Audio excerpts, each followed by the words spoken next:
Hi everyone. Today we are going to learn about the cloud deployment models. These are the ways cloud services can be deployed but based on the organization's needs. So to make it simple, we will use some relatable real life examples. So the first one, the public cloud. So in public cloud, like resources like server, storage, application, which are hosted and managed by the cloud providers. So in our case, we have Azure as the service provider, which belongs to Microsoft. So similar like we have few more cloud providers which are in the top list: AWS, Google, Amazon, Alibaba, and many more. So those are the cloud providers who shared the resources with multiple users over the internet. Just think like an example, you're renting a gym membership. So in that you share the gym equipment, that is in our case it's resources with others, but you actually not own it. So you just pay for the time or facilities that to use.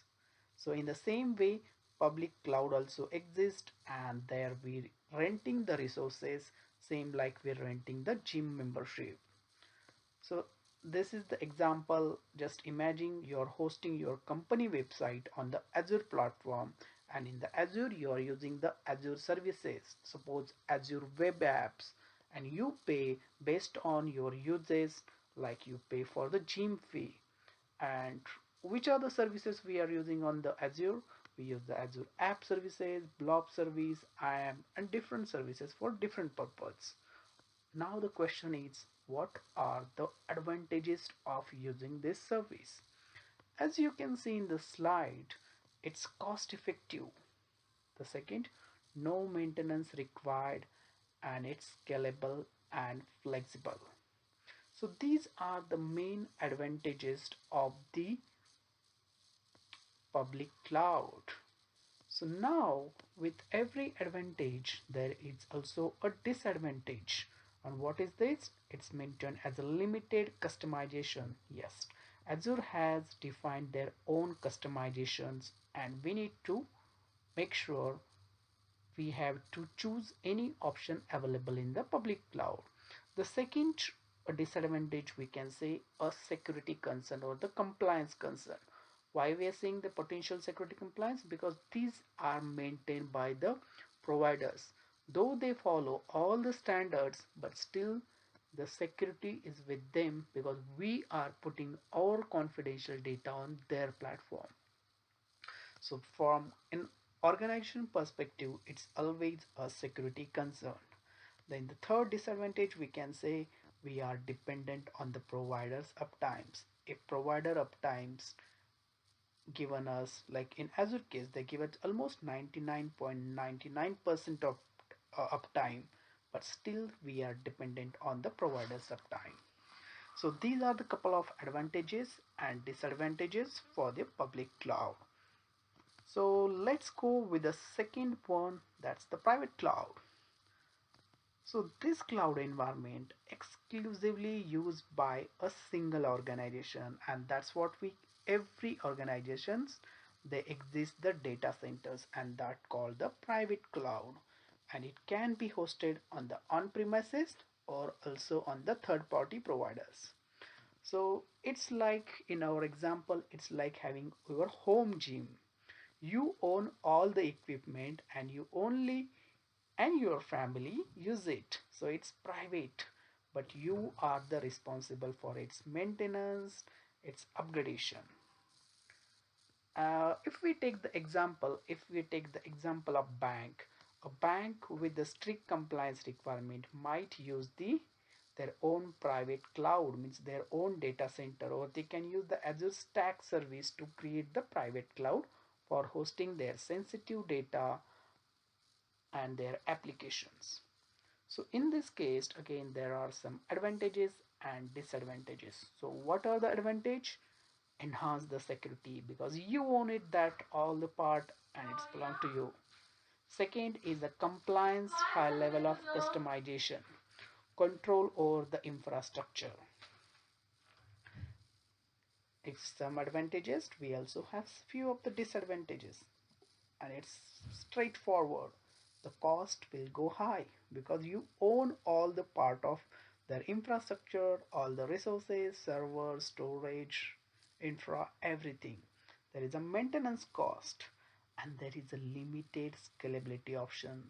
Every time if you need to scale, we need to again depend upon the purchase of the new hardware. That's compared to the public cloud. Public cloud is easily scalable. So let's go with the third one. Third one belongs to hybrid cloud. Hybrid, as its name says, it's a combination of public and private clouds. What it allows, it allowing the data and the application to move between them as we do required. So this is like you're using your home gym also and you're using your public gym also. So we can use the home gym for a privacy and flexibility, but we will publish our data or the websites or the public cloud that we belong to cloud provider Azure, AWS or Google. If we take the example like a retail company or any company who uses Azure virtual machines for their customer facing apps, public cloud, but keeps their financial data on the on premises. So for that we have two services, Azure Arc, Azure Stack. Those are used.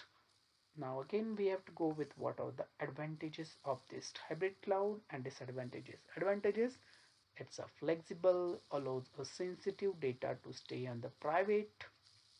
Then we have the optimized cost by leveraging public cloud. Which resources we can go with the public, we can simply put that on the public cloud. Which are the confidential data, we can simply put it on the private, the data side. Same along with the advantages, we have few of the disadvantage. It's increased complexity because we are using both the things. So from management's perspective, it quite be difficult. Then potential compatibility issue because we some data is available on the on-prem and some on the means the Azure virtual machine suppose is available on the public cloud, but the data you're accessing from your on-prem or storage, that could be a compatibility issue. 99% there is no compatibility issue, but some cases we have, and there is always a dependency on the integration. That could be the disadvantage. And the last one about the deployment model is the community model. Have you heard this name? Community? No? Okay, we'll go through it. Its community model means is a shared by several organizations with similar requirement. If anybody has such compliance and industry standard, same compliance standard, they can use it. It's like example from our gym perspective, it's like neighborhood gym created by some group of neighbors who share the cost and use it. If you have shared resources, you can by your neighborhood, they use it and they maintain it. But who use this community cloud centers? Yes, there are. Suppose like universities who are sharing the resources for their research projects in the Azure or in the AWS or any cloud, they can use these community models where they share the resources, mean share this, and in that way there are some advantage as it says, it's a cost saving as it's shared cost, so it's a shared cost, it's a collaborative meets industry standards. And in terms of the disadvantage, it's a limited scalability compared to the public cloud. Shared resources management can become complicated. So now the question is conclusion about, now you have learned the four deployment model. As a public cloud, it's like your gym membership. Private cloud, it's like your home gym. If it's hybrid cloud, means your home and public gym combo. And community model, it's like neighborhoods gym. So when you're deciding to use, consider your organization need for cost, security and control and scalability. So for choosing any cloud platform, we need to think from the organization perspective, the four need. What are those? First, we need to think about the cost, where as we know there is a less cost in the public. It depend upon the application uses, we need to decide. Then the second, the security, check it out which data you are putting out, then you will use based on that hybrid cloud. Second, control and scalability, what controls management you want and what scalability you want. Accordingly we are choosing our cloud deployment model. So Azure offers solution for all these models and making it flexible for the business of any size.